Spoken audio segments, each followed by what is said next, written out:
Hey, it's Tim, Pickup Truck Plus SUV Talk. And just a few minutes ago, I got an email with spy photos of the 2024 Ford F-150 driving around Dearborn. Now, as you know, these spy photos, I buy them from the spy photographer and I put them on the screen for you so we can all, well, make theories, guesses, decide what we want the look the truck to be, and armchair quarterback, this whole stuff. Because, well, that's what we do.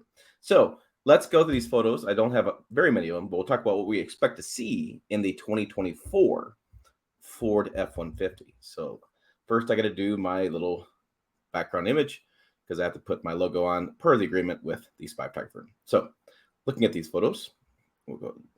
There we go. So we have this is basically the same cab as the 2023 and 22 and 21 Ford F-150. What we're going to see a lot of changes here is exterior. We have a lot of exterior photos. And this typically happens. So they're out testing this vehicle. So they'll do a bunch of testing in a lab. They'll do testing in the proving grounds, and they take out in traffic and see what it does in the real world. So on this front end, we can see we'll have a new bumper. We're going to have some new headlights. We'll have probably a new front fascia as far as that front grille. I'm guessing we'll still have that Ford logo badge in the front, which is prominent throughout the lineup. You can see a little square cut out on that white, and that's going to be for your like cruise control. It'll be like that. That's adaptive cruise control, I should say. And so they'll have some sensor in there. So that's why they have to peel that off, because that's what stuff is these days. So we'll go around the sides. This is, we can see it looks like a super cab because it looks like it's got the extended door on it. We have just basic tires, basic mirrors. They don't really do a whole lot. Some people are going to point out and say, oh my gosh, it's got that stupid mask antenna. That thing looks ridiculous. And I've seen other outlets just tear it off, but we don't need it. Well, that still is good for AM and FM radio. It's the best way to get that in the cabin. And yes, I understand. Who listens to AM, FM radio? That's ridiculous. Well, a lot of customers still do. So as we come around the sides, see, it is definitely a super cab. Looks like that whole front fascia is kind of all, the whole front half from what we call the A-pillar, which is where the windshield is, forward should be some new details. So that's all forward with that from all the way to the bumper going back. Should be some new details in there. Looks like the cab probably is going to stay the same. But this is, again, this might be just a test mule, which means they just put some pieces together, go out to test different things. And so it's always hard to say at these initial spy photos. Looks like FX4 back on the badge is covered up with the badging. And it looks like it'll be, this is a gas version because we have the tail cap back there as well. Doesn't look like it. Well, I know they killed the diesel. So they really only have four engines. They have the 5-liter, the 2.7, the 3.5, and the 3.3. And we can come around the sides. I want to show the back end because now this back end is really camouflaged. We'll pull it right there. There's a good image of it. So what we could see back here is we could see several changes a la General Motors. And what I mean by that is if you look at the Ford F-250 and 350 new Super Duties came out, we have steps in the bumper. There's conversation about Ford doing that as well with their half-tons. Because like GM has done, you know, if it works for the 3/4 tons and 1 tons, why not do it half-ton? Boom. I can see those steps going to the bumper like they do the GM. And a lot of people like those steps. Some people I've seen don't like it, but a lot of people I talk to like those steps. Looking at the back tailgate, there's a lot of conversation about it, like some multi-position tailgate. Again, similar to like GM's tailgate. There's been a few patent filings. There's been some stuff online about doing some different tailgate designs. And so it looks like Ford may be working on some sort of different tailgate design.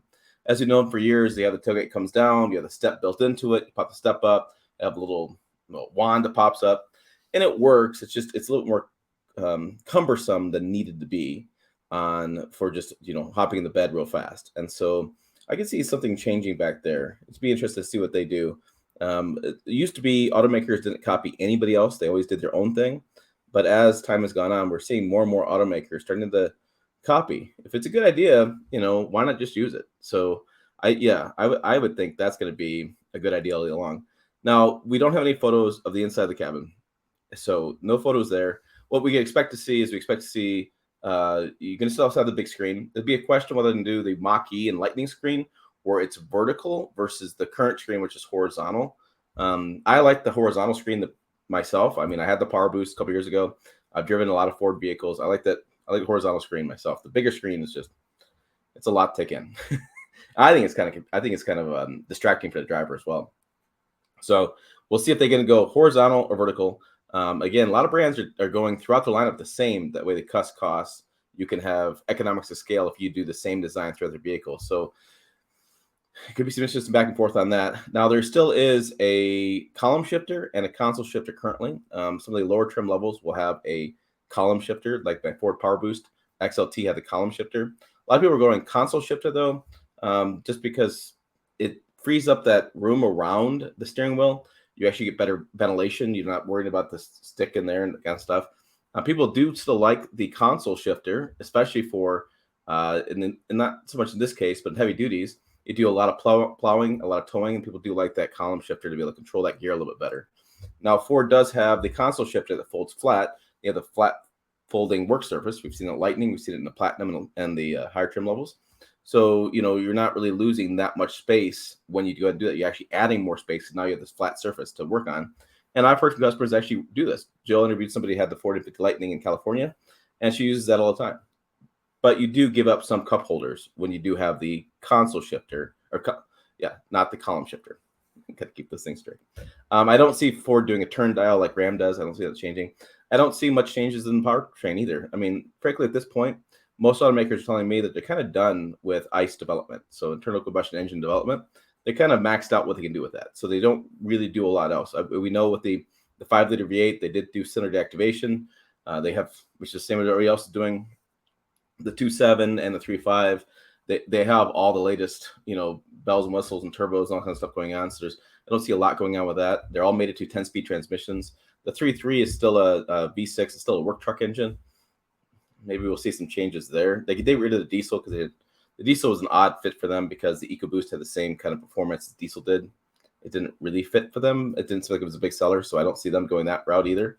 I do see more Blue Cruise, which is a self-driving technology, being offered throughout more of the lineup when we come to 2024. I can see some changes to the gauge cluster. I mean, currently they have some digital and they have some analog as well. I wonder, like in the XLT, if they'll go away from analog completely and go digital throughout. Again, economics of scale. And, I know there'll be comments below. People think it's going to, one more thing to break and one more thing to go wrong. I get it. Just the way the market is going. So timing wise, let's see, the 2023 is going to be in the market right now, which means typically in a non-supply related COVID, whatever is going on year, you would see the unveil happen in like January at the auto show that was happening in Detroit, and you'll see it go on sale in the fall of 2023 as a 2024 model. With everything being weird and changed, I could see it being unveiled in Chicago in February because the Detroit auto show is no longer in January. I see it being unveiled in Chicago, or a separate presentation, a separate event complete for journalists happening in the spring of next year and being on sale in the fall of 2024. I think Ford wants to keep things in the same kind of time frame because it helps out, future planning. And the other thing you got to keep in mind as well is we're seeing the testing for this 2024 model, which means it's basically done. So they just haven't unveiled it yet. So we're going to see they're already planning ahead for 2025, 26, 27, 28. That's how these brands work. That's how the manufacturing works. So I can see it fall of 2024. I can see it being more expensive because everything's more expensive. I could see changes to interior. I can see the exterior changes, and I can see that rear bumper and tailgate being massive changes moving forward. And I would imagine it's going to be like GM's vehicles as well, where the multi-position tailgate is an option. The steps are standard. That's what I'm thinking. What do you guys think? Put your comments down below. What do you guys want to see in the 2024 F-150? Check out other videos over here. Website down below. As always, thanks for watching. I will see you down the road.